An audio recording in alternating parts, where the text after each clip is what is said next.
आज हम लोग देखेंगे मटेरियल साइंस और मैकेनिकल इंजीनियरिंग में एक महत्वपूर्ण विषय को, जो भार के तहत सामग्री के व्यवहार की मौलिक समझ प्रदान करता है। The essential topic in material science, providing fundamental insight into mechanical behaviour under load. तो ये क्या होगा? ये होगा स्ट्रेस स्ट्रेन डायग्राम। ये होगा स्ट्रेस स्ट्रेन डायग्राम। तो अभी देखते हैं अब हम लोग इसका अगर परिचय समझें, इंट्रोडक्शन समझें, तो स्ट्रेस स्ट्रेन डायग्राम ये दर्शाता है कि कोई सामग्री जो लोड अप्लाइड होता है तो उसके प्रति कैसे प्रतिक्रिया करती है, और यह यांत्रिक गुणों की जानकारी देती है। मैकेनिकल इंजीनियरिंग के अंतर्गत अगर देखें तो ये मैकेनिकल प्रॉपर्टीज ऑफ मटेरियल क्या है, क्या होते हैं और उसके अनुप्रयोग क्या होते हैं, उसके एप्लीकेशंस क्या होते हैं। अब आज हम लोग इस चीज़ को समझेंगे। क्या समझेंगे? To provide insights into the mechanical property of material crucial for engineering application. बहुत ही महत्वपूर्ण होता है यह डायग्राम समझने के लिए कि इंजीनियरिंगों के जब निर्माण कार्य होते हैं और मशीनरी के लिए उचित सामग्री चुनना कैसे है। तो यह जो प्रॉपर्टीज़ की जब बात आती है, मैकेनिकल प्रॉपर्टीज़ ऑफ मटेरियल, उसके लिए स्ट्रेस और स्ट्रेन डायग्राम बहुत ही महत्वपूर्ण है। तो अब इसकी डेफिनेशन की बात करें, इसका क्या परिभाषा होगा स्ट्रेस स्ट्रेन डायग्राम का। तो अगर स्ट्रेस स्ट्रेन डायग्राम के परिभाषा की बात करें तो यहाँ पर कुछ एक चीज़ें सामने आती है। स्ट्रेस और स्ट्रेन, जो दो शब्दों से यह स्ट्रेस स्ट्रेन डायग्राम बना है। तो स्ट्रेस क्या होता है? ये internal resistance per unit area, internal resistance per unit area when force is applied. जब बल लगाया जाता है तो प्रति इकाई क्षेत्र में आंतरिक प्रतिरोध को स्ट्रेस कहते हैं। इसको अगर हम लोग सूत्र द्वारा समझें, फॉर्मूला द्वारा समझें, तो sigma is equal to F by A, sigma is equal to F by A से लोड पर यूनिट एरिया भी कह सकते हैं। Load per unit area, internal resistance per unit area when force is applied. और अब दूसरा जो हमारा है वो स्ट्रेन, जो महत्वपूर्ण समझना है इसको, कि measure of deformation per unit length, measure of deformation per unit length. इसका फॉर्मूला से अगर बात करें तो epsilon is equal to del L by L. यहाँ पर चेंज इन लेंथ हो रहा है, इसलिए डेल एल की बात हो रही है। मेजर ऑफ डिफॉर्मेशन, विकृति, स्ट्रेस को कहेंगे तनाव, और जो स्ट्रेन है उसको कहेंगे विकृति। विकृति क्या है? प्रति इकाई लंबाई में परिवर्तन की माप। इसको अगर बहुत ही सरल और कम शब्दों में समझना चाहें तो इसको क्या कहेंगे? प्रति इकाई लंबाई में परिवर्तन की माप। उसको सूत्र से समझ रहे हैं, epsilon is equal to del L by L, यानी चेंज इन लेंथ, पहले का लेंथ और जो अभी हो गया डेल एल, यानी कि प्रारंभिक के बाद की दोनों के जो घटाव होंगे, जो सब्सट्रैक्शन होगा, वो डेल एल, दोनों में change by original length del L by L, यही इसको सूचित करता है। अब हमारा जो मुख्य बिंदु आएगा इसमें वो एक इलास्टिसिटी होगा, जिसको भी समझ लेते हैं ताकि आगे चीज़ें और भी अच्छी होती जाए। स्टेप बाय स्टेप हम लोग बढ़ रहे हैं। तो अगला क्या होगा हमारा बिंदु? वो होगा इलास्टिसिटी। इलास्टिसिटी क्या है? The ability of material to return to its original shape after deformation. Ability of a material to return to its original shape after deformation. Deformation मतलब विकृति, है ना। स्ट्रेन हो गई विकृति, और डिफॉर्मेशन में जो होता है वो बदलाव है, उसको कहते हैं। तो स्ट्रेन, इलास्टिसिटी की बात कर रहे हैं। तो इलास्टिसिटी क्या होता है? ये लोचशीलता। इलास्टिसिटी को हम लोग लोचशीलता कहते हैं, यानी विकृति के बाद सामग्री जो अपने मूल आकृति में लौटने की क्षमता रहती है ना। विकृति के बाद सामग्री जब अपने मूल आकृति में लौटती है उस क्षमता को हम लोग इलास्टिसिटी कहते हैं।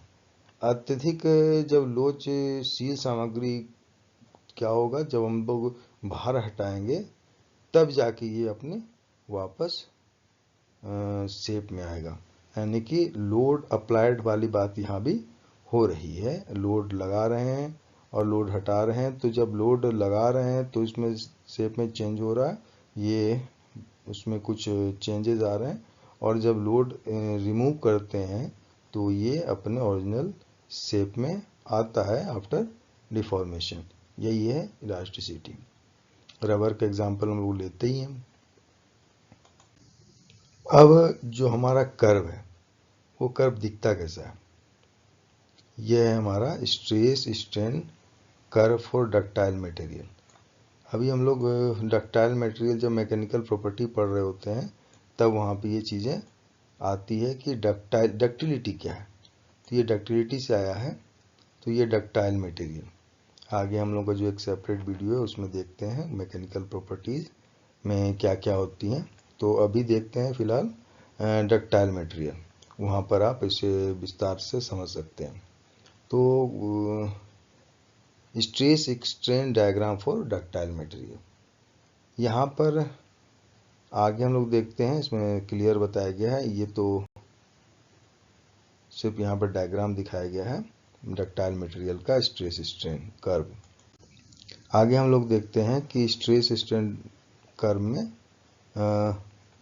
जो कि डक्टाइल मटेरियल के यहाँ पर बनाया गया है।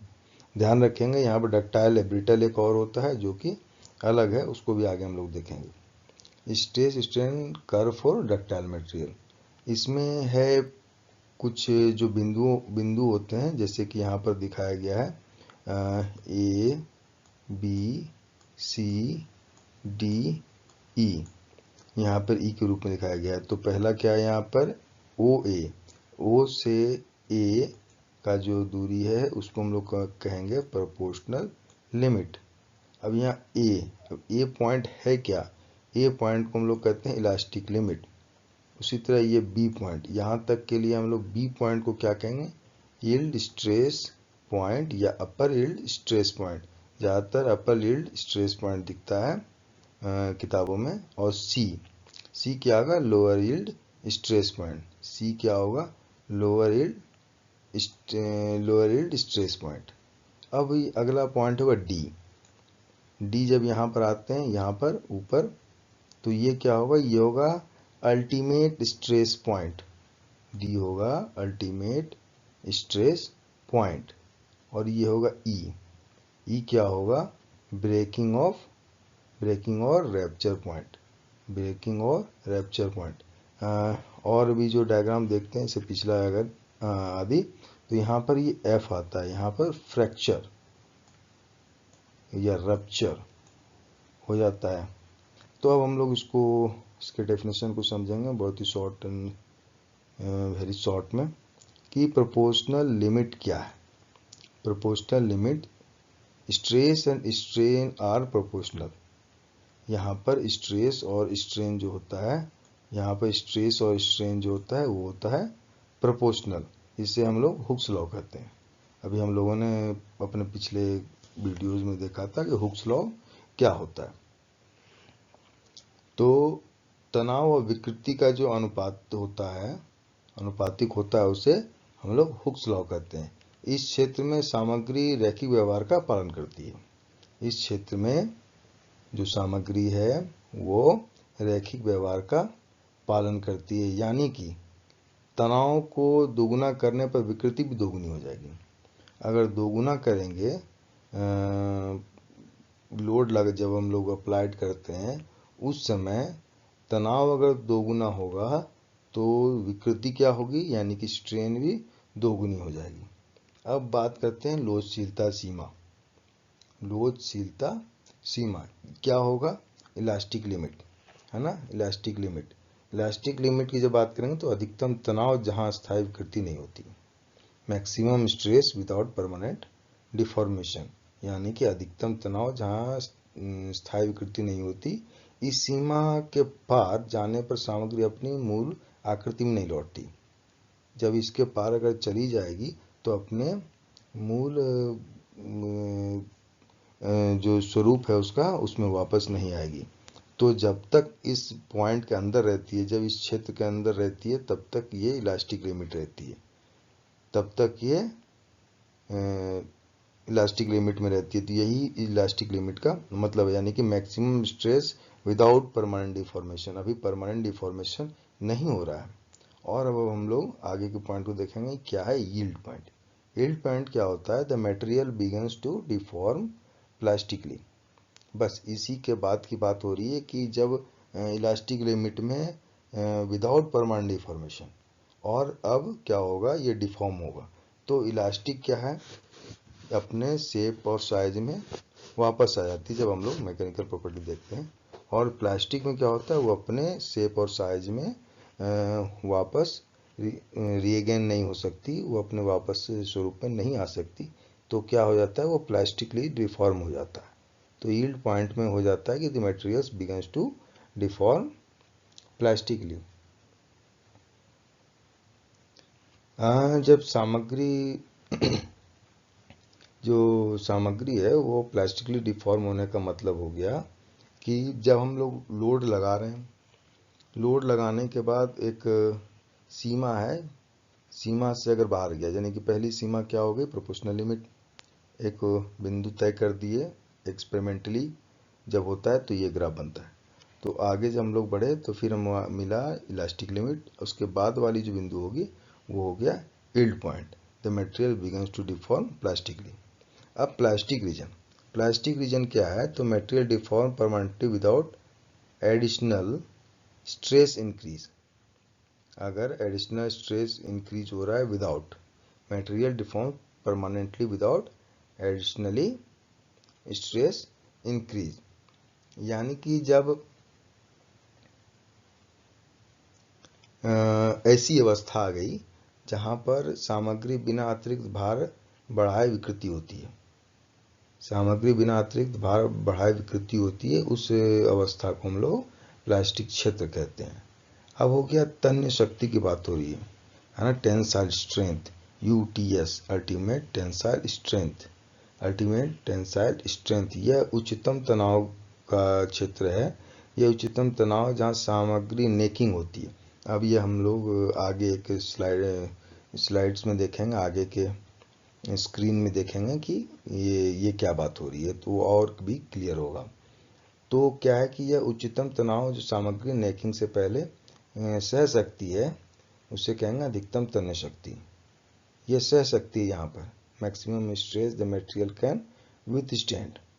और जब आखिरी आता है हम लोगों का, वो है necking and fracture. Material undergoes localized reduction before breaking. जब ये अंतिम पायदान पर आ जाता है इसका, जब ये रैप्चर होने वाला होता है, तो उसको हम लोग कहते हैं नेकिंग और फ्रैक्चर, यानी कि material undergo localized reduction before breaking. यानी कि क्रॉस सेक्शनल में जो स्थायी कमी होती है, जो उस मटेरियल के क्रॉस सेक्शनल में स्थायी कमी होती है और अंतिम विफलता होती है, उससे हम लोग नेकिंग और फ्रैक्चर कहते हैं।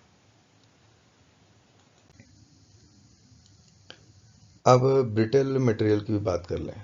ब्रिटल क्या होता है? भंगुर। ब्रिटल क्या होता है? भंगुर। तो ब्रिटल मेटल्स जैसे कि कास्ट आयरन और ग्लास, ये failed without significant plastic deformation. ये वहाँ तक पहुँचती ही नहीं, वहाँ तक ये पहुँचती नहीं प्लास्टिक डिफॉर्मेशन वाली पॉइंट पर।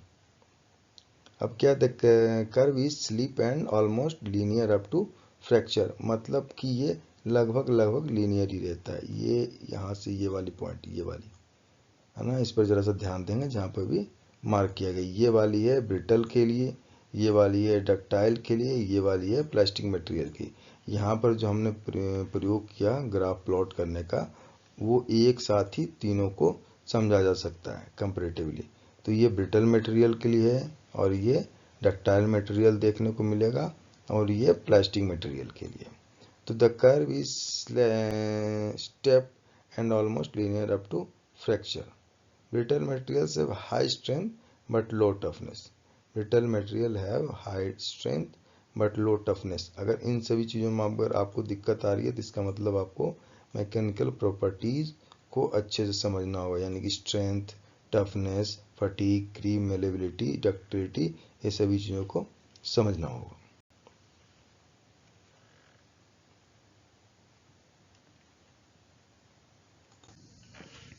ये रहा, ये फिगर से आप लोग समझ सकते हैं कि जब हम लोग जैसे यूनिवर्सल टेस्टिंग मशीन पर हम लोग जब इसका एक्सपेरिमेंट करते हैं तब इसको समझने में आसानी होती है, और अगर देखा हो तो और अच्छी बात है। ये शुरुआत का स्टेज है, ये शुरुआत का स्टेज है। उसके बाद का स्टेज जब इसमें लेंथ में चेंजेस आ रहा है। अब ये आप लोग पिछला स्लाइड को वापस जा करके देखिए, वहाँ पर भी बताई गई और यहाँ पर भी क्लियर किया गया है। जैसे कि P क्या है, इलास्टिक लिमिट, Y क्या है, यील्ड पॉइंट, और S क्या है, मैक्सिमम लोड वैल्यू, और B क्या है, ब्रेकिंग पॉइंट, जहाँ पर हम लोगों ने रप्चर की बात की थी। रप्चर और फेल्योर हो रहा था, हमारा ब्रेक डाउन हो रहा था, ब्रेक हो रहा था। तो यहाँ पर हुआ। अब ये अगला वाला में देखिए नेकिंग आ रही है, यहाँ पे नेकिंग शुरू हो गई। ये सबसे उच्च स्थान है यहाँ पर लोड सहने का, ये सबसे ज़्यादा ऊपर का स्थान है जहाँ पर लोड अधिकतम है, अधिकतम तन्य शक्ति है यहाँ पर, यानी कि उच्चतम तनाव जो सामग्री नेकिंग होने लगती है, यानी नेकिंग सहने से पहले, ये इसके बाद ये है, इसके बाद ये है। यहाँ पर स्ट्रेन, ये जो चेंज बदलाव आपको देखने को मिल रहा है, फिर इसकी लेंथ में चेंजेस देखने को मिल रहा है, फिर ये धीरे धीरे यहाँ पहुँचा, और जब बी पर आ गया, जब ये ब्रेकिंग पॉइंट पर आ गया तो ये रप्चर हो गया, ब्रेक हो गया। तो यील्ड स्ट्रेंथ को भी यहाँ समझाया गया है, the stress at which the plastic deformation becomes noticeable, और अल्टीमेट टेंसाइल स्ट्रेंथ यूटीएस क्या है, the stress that correspond to the maximum load in the tensile test. यही है टेंसाइल टेस्ट की बात हो रही है, जो कि हम लोग यूनिवर्सल टेस्टिंग मशीन पर करते हैं। फेल्योर एनालिसिस की जब क्लास होगी वहाँ पर भी ये चीज़ें आपको देखने को मिलेगी। अब डक्टिलिटी की बात यहाँ पर है, ये वाला जो रीजन बताया जा रहा है वो डक्टिलिटी को डिनोट कर रहा है। तो ductility the ability of the material to deform under tension load and without rupture. ये जब हम लोग बात करते हैं मैकेनिकल प्रॉपर्टी की, वहाँ पर ये सभी चीज़ें बड़ी बारीकी से समझने को मिलती है। तो ये जो हो गया ये इलास्टिक के लिए, और ये प्लास्टिक डिफॉर्मेशन के लिए।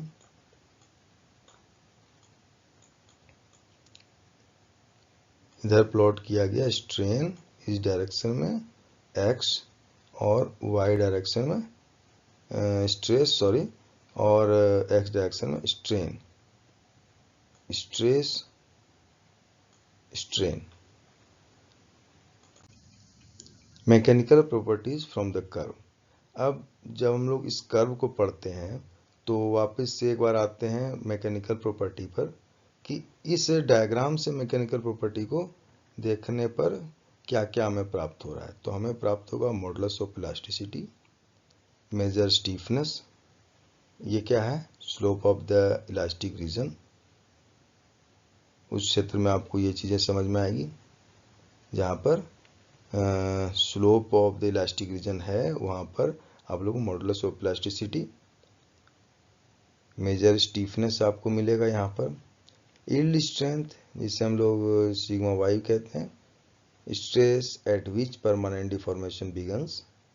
अल्टीमेट टेंसाइल स्ट्रेंथ, जिसे हम लोग सिग्मा यू कहते हैं, maximum stress at a material can withstand.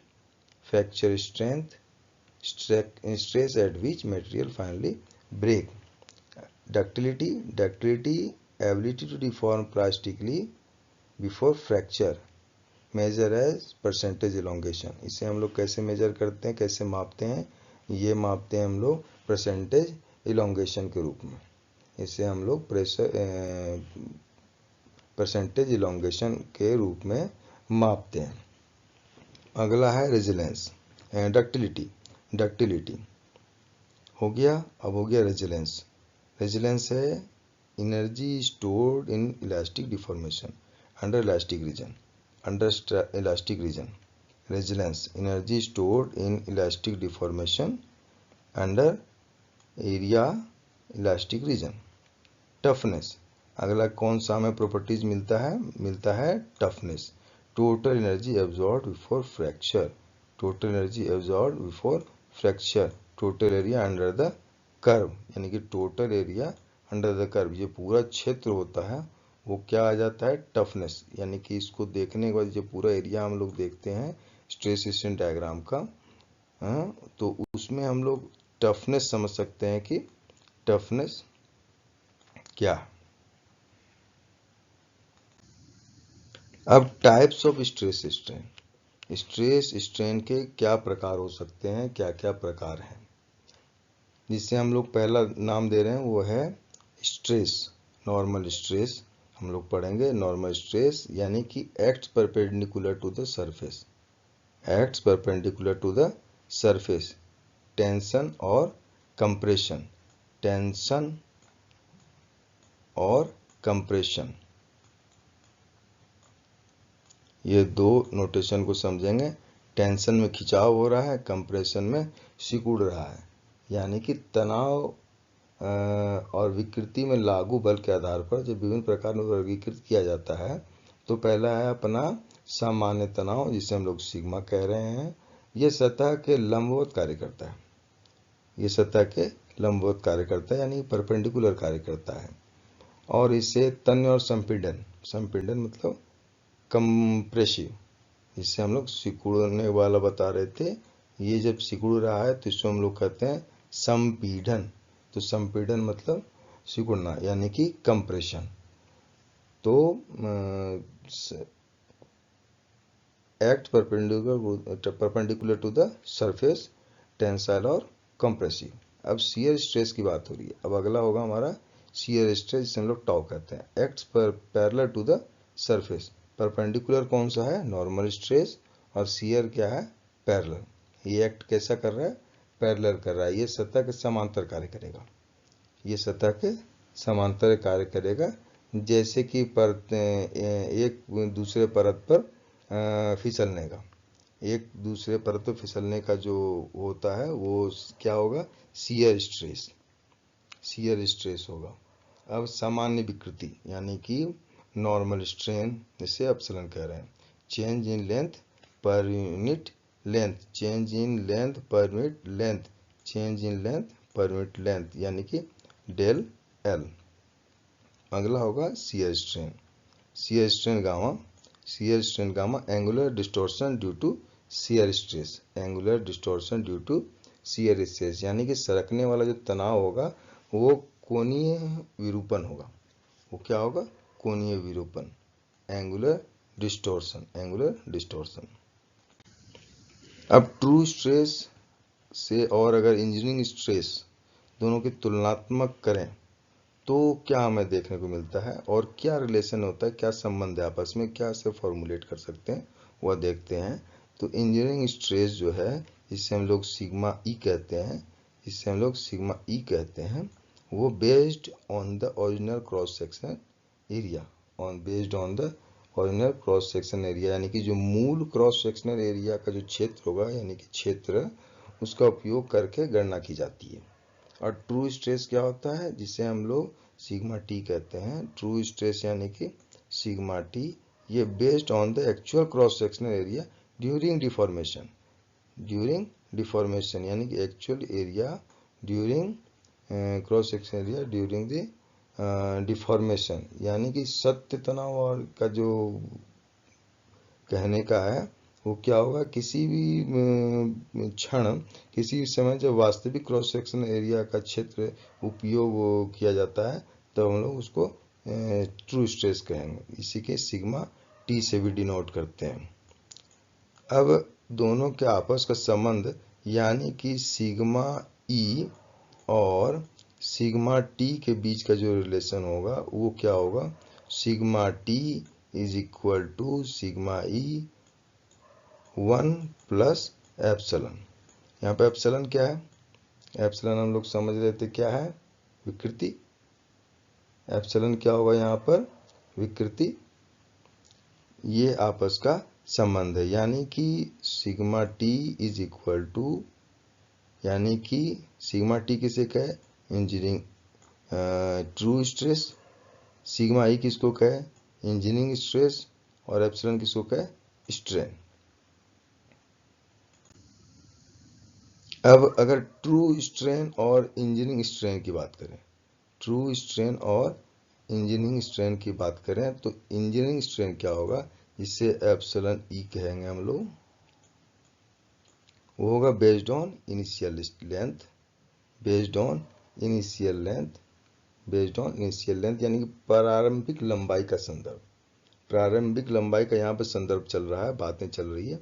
और true strain epsilon T, epsilon T क्या होगा? Based on incremental change in length, यानी कि जो इंक्रीमेंट हो रहा है, वृद्धि हो रही है, यानी कि वृद्धिशील लंबाई जो है उसमें जो परिवर्तन का उपयोग कर रहा है वो क्या होगा? वो होगा ट्रू स्ट्रेन। अब दोनों का संबंध क्या होगा? दोनों के संबंध की अगर बात करें तो इसे ये फॉर्मूले से हम लोग फॉर्मुलेट कर सकते हैं। बहुत ही क्लियर कॉन्सेप्ट है। यहाँ पर हम लोग यूज कर रहे हैं, यहाँ पर हम लोग यूज कर रहे हैं एप्सिलॉन टी यानी कि ट्रू स्ट्रेन, और इस स्थान पर हम लोग यूज किए हैं इंजीनियरिंग स्ट्रेन। ये दो हैं, ये दो चीज़ों के बीच में रिलेशन दिखा रहा है, ट्रू स्ट्रेन और इंजीनियरिंग स्ट्रेन के। पॉइजन्स रेशियो, पॉइजन्स रेशियो यानी कि वी, पॉइजन्स रेशियो को हम लोग डिनोट कर रहे हैं वी से। Ratio of lateral strain to axial strain, ratio of lateral strain to axial strain formulate अगर हम लोग करेंगे तो lateral strain upon axial strain, और ये अधिकतम जो मेटल धातु के लिए होता है वो होता है 0.25 से 0.35 तक, 0.25 से लेकर 0.35 तक। अब यहाँ हार्डनिंग और सॉफ्टनिंग मैकेनिज्म है, उसका क्या यूज है?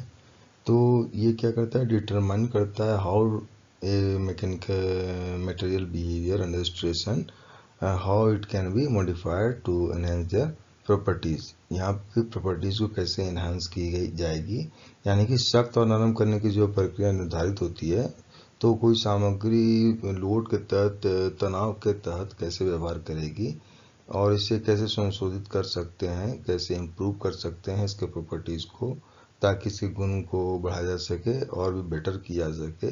तो ये इसके तहत ये चीज़ें हमें समझनी होती है कि हार्डनिंग और सॉफ्टनिंग मैकेनिज्म जो स्ट्रेस स्ट्रेन से कैसे रिलेटेड है। तो स्ट्रेस स्ट्रेन से ये बिल्कुल रिलेटेड है। स्ट्रेन हार्डनिंग जो होता है, जैसे हम लोग वर्क हार्डनिंग भी कहते हैं, ये जो स्ट्रेंथ को क्या करता है? वो इंक्रीज कर देता है ड्यू टू प्लास्टिक डिफॉर्मेशन। जब प्लास्टिक डिफॉर्मेशन होता है तो वहाँ पर स्ट्रेंथ क्या होती है? वो इंक्रीज करती है। और जब एनलिंग प्रोसेस की बात करें तो एनलिंग जो होता है वो हीट ट्रीटमेंट के दौरान ये रिड्यूस कर देता है हार्डनेस को। ये क्या करता है? हार्डनेस को रिड्यूस कर देता है और इंक्रीज करता है डक्टिलिटी को। ये किसको डिक्रीज करता है? वो डिक्रीज करता है, रिड्यूस करता है हार्डनेस को और डक्टिलिटी को इंक्रीज कर देता है। यानी कि जब स्ट्रेन हार्डनिंग की बात होती है तो कोई भी लचीली सामग्री जब प्लास्टिक डिफॉर्मेशन होता है कि जब अंदर जाता है, अधीन होता है, तो क्या करता है कि वो कठिन और मजबूत हो जाती है। यानी कि कठिन का तात्पर्य यहाँ पर है कि उसकी जो स्ट्रेंथ है वो इंक्रीज हो जाती है, क्योंकि सामग्री की जो संरचना होती है, जो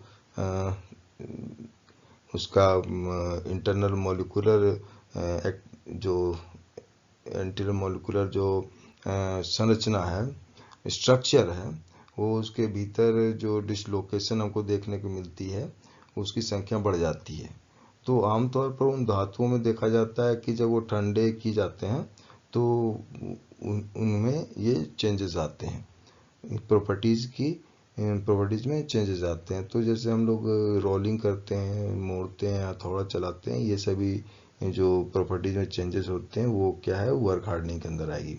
तो एनलिंग की जब बात करें तो एनलिंग जो है वो हीट ट्रीटमेंट में क्या कर रहा है, हार्डनेस को रिड्यूस कर रहा है और इंक्रीज कर रहा है डक्टिलिटी को। यानी कि जब ताप का उपचार करते हैं, तापीय उपचार, तो उसके अंदर क्या हो रहा है, ये हार्डनेस को रिड्यूस कर रहा है और यानी कि डक्टिलिटी यानी कि उसमें नर्म थोड़ा सा बढ़ जाएगा, नरमियत, और जो हार्डनेस होगा वो कम हो जाएगा। उसको कैसे क्या कहते हैं, ये कहेंगे कि ये जो पुनर्स्थापित कर रहा है किसको, नम्यता को, और आंतरिक तनाव को दूर करता है, जो कि मशीनिंग प्रोसेस जो होती है उसमें ये सुधार ला देता है।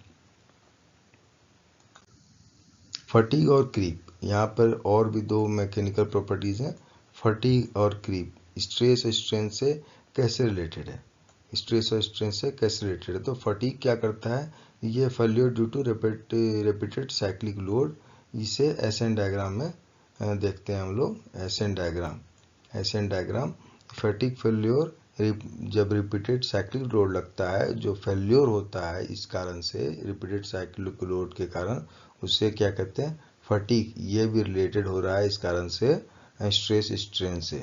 और क्रीप जो होता है वो टाइम डिपेंडेंट डिफॉर्मेशन होता है। क्रीप क्या होता है, टाइम डिपेंडेंट डिफॉर्मेशन होता है। कब, जबकि स्ट्रेस कांस्टेंट हो। जब स्ट्रेस कांस्टेंट रहता है तब टाइम के साथ जो उसके अंदर परिवर्तन आता है उसे हम लोग क्रीप कहते हैं। और ये जो है crucial for high temperature application. जहाँ पर हाई टेम्परेचर की बात होती है वहाँ पर निश्चित रूप से यह देखने को मिलता है जो समय के साथ डिफॉर्म कर रहा है। तो फटीग की बात एक बार फिर से करते हैं। जो फटीग क्या होता है, ये विफलता है, ये जब चक्रीय यानी कि साइक्लिक लोड के साथ हम लोग देखते हैं इसको। जब साइक्लिक लोड के साथ देखते हैं और जिसकी यील्ड स्ट्रेंथ भी क्या होती है, कम हो जाती है। और क्या होता है इसमें, ये मैक्रो क्रैक्स आते हैं, इसके अंदर मैक्रो क्रैक से शुरुआत हो जाती है और ये जो समय होता है, समय के साथ धीरे धीरे धीरे अंततः यह विफलता का कारण हो जाता है। तो अब हम लोग क्रीप और फटीग को समझ गए, या क्रीप को एक बार और समझ लेते हैं। क्रीप क्या होता है, ये एक तरह का स्थिर विकृति है। क्रीप जो है वो स्टार्टिंग से जब होता है तो उसमें थोड़े थोड़े थोड़े तब्दीली आती है, समय के साथ टाइम डिपेंडेंट चेंज होता है। तो ये एक स्थिर तनाव है जो कि सामग्री को धीरे धीरे विकृति कर देता है। और ये खास करके कब होता है, जब उच्च तापमान की बात होती है। जब उच्च तापमान पर होता है तो खास करके होता है, जैसे कि इसका एक उदाहरण बहुत अच्छा ले सकते हैं हम लोग, ये टरबाइन ब्लेड्स या बॉयलर्स के जो एप्लीकेशंस होते हैं जहाँ जहाँ, वहाँ पर ये चीज़ें देखने को मिलती है। अब इसका टेम्परेचर पर क्या इम्पैक्ट है, स्ट्रेस स्ट्रेन का टेम्परेचर पर क्या इम्पैक्ट है। तो उच्च तापमान की जब बात करते हैं तो high temperature material becomes more ductile and exhibits creep deformation, और at low temperature materials tends to be more brittle and fracture more easily.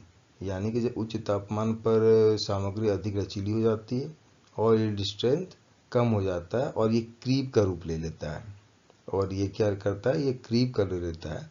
उसी तरह जब निम्न तापमान का प्रयोग होता है यानी कि एट लो टेम्परेचर, तो मटेरियल क्या होता है, टेंड्स टू बी ब्रिटल, यानी कि ये भंगुर हो जाता है। सामग्री अधिक भंगुर हो जाती है तो क्या होगा, आसानी से टूट जाएगी और यील्ड स्ट्रेंथ बढ़ जाता है। इसे आसानी से समझ सकते हैं, जब क्या होगा, भंगुर होगा तो ये आसानी से टूट ही जाएगी। और इसका जो एक प्रैक्टिकल एप्लीकेशन देख सकते हैं इसका। तो प्रैक्टिकल एप्लीकेशन कहाँ कहाँ देख सकते हैं, इंजन में। इंजन में इसके तापमान का प्रभाव होता है, टरबाइंस में आपको देखने को मिलेगा, एरोस्पेस के जो डिजाइंस होते हैं उसमें भी ये बड़ा ही ध्यान दिया जाता है, the impact of temperature on stress strain behaviour. चलिए अब कंक्लूड करते हैं अपने आज के विषय को। तो stress strain diagram is a crucial tool in engineering for analysing material behaviour. It helps in determining mechanical properties, selecting appropriate material, and ensuring safety in design. यानी कि स्ट्रेस स्ट्रेन डायग्राम में जो लोड की बात होती है, भार की बात होती है, इसके तहत सामग्री के व्यवहार को समझने में बहुत ही यह महत्वपूर्ण योगदान देती है। यह जो उपकरण है, ये जो प्रक्रिया है, इसके तहत हम लोग इसको मैकेनिकल प्रॉपर्टी, उसके गुण को समझने में बहुत ही सहायक होता है। और ख़ास करके जब इंजीनियरिंग वर्क की बात करें तो ये जब उसके गुण को, उसके प्रॉपर्टीज़ को निर्धारित करता है, तब हम लोग विफलताओं से दूर होते हैं, तब हम लोग उसकी विफलताओं को पहले से समझ सकते हैं। तो जो विफल बिंदुओं की भविष्यवाणी हम लोग कर सकते हैं, एक तरह से कहें। और सुरक्षा की दृष्टि से बात करें, दक्षता की दृष्टि से बात करें, और जब हम लोग उसकी डिजाइन करते हैं तो अनुकूल होती है, यानी कि अपने फेवर में होती है। तो इसलिए ये सभी चीज़ें अपने स्ट्रेस स्ट्रेन डायग्राम से कहीं न कहीं डायरेक्टली रिलेट करते हैं। तो हम लोग आज काफ़ी चीज़ों को समझे स्ट्रेस स्ट्रेन डायग्राम।